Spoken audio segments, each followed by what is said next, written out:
Detective Samuel Jackson had seen many things throughout his career, but nothing had marked him as much as the Riverside Massacre case.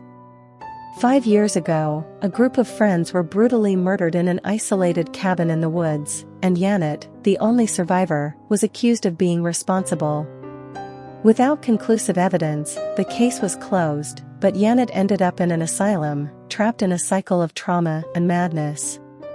Now, after 5 years of silence, the horror had returned. New victims appeared in similar circumstances, brutal mutilations, the same pattern that had taken Janet to the asylum. Something in the back of Jackson's mind told him he should reopen the case. He couldn't allow history to repeat itself. With determination, he headed to the asylum where Janet was being held. The woman, with her disheveled hair and lost eyes, looked at him suspiciously when he entered the visiting room.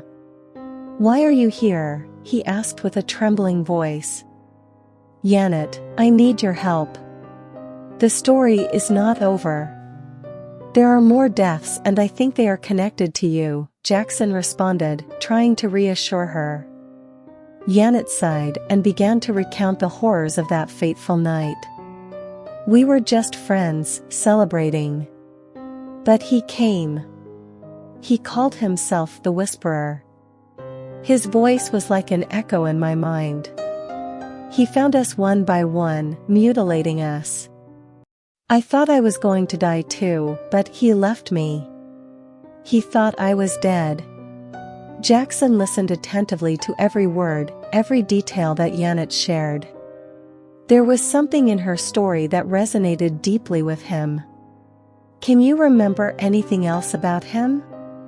Any gestures, any phrases he said?" he asked.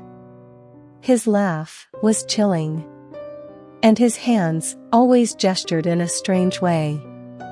"It was like he was enjoying every moment," Janet said, her eyes filling with tears. With the information he had obtained, Jackson decided to take Janet out of the asylum into his custody. Together they began to investigate, reviewing the old case files and looking for any clues that might have been overlooked.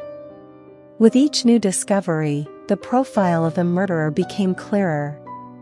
However, what Jackson didn't know was that the killer was closer than he imagined. Jack, an officer from the delegation who had led the original investigation. He had been manipulating the evidence from the beginning, and now he was determined to finish what he had started. One night, while reviewing the recordings of previous interviews with Janet, she froze when she heard a familiar voice. "It's him," he exclaimed. "I recognize that voice, it's Jack." Jackson felt a chill run down his spine.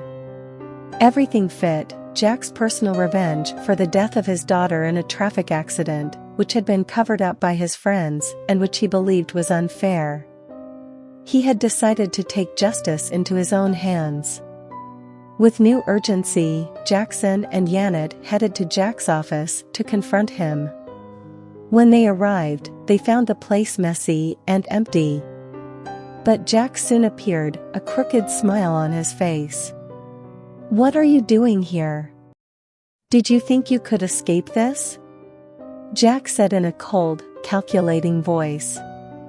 Janet took a step forward, her voice shaking but determined. "You can't keep killing. We know the truth about your daughter."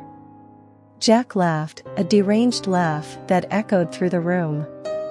"They don't know anything. They were responsible, and I'm just doing what needs to be done." In a tense confrontation, Jackson managed to disarm Jack before he could harm Janet. With the help of other officers who arrived at the scene after receiving an anonymous call, they managed to arrest Jack and end his reign of terror. The truth came to light: Jack had been behind all the deaths, blinded by his desire for revenge. Janet was finally able to find some peace after so many years of suffering. As Jackson watched Jack being led away in handcuffs, he felt a mix of relief and sadness. He had closed a dark chapter in his life and in Janet's, but he knew that the scars would always remain. Sometimes the past is never completely forgotten, just learn to whisper in the distance. Let me know what you thought of the story in the comments, and please don't forget to subscribe to your Time Travelers channel.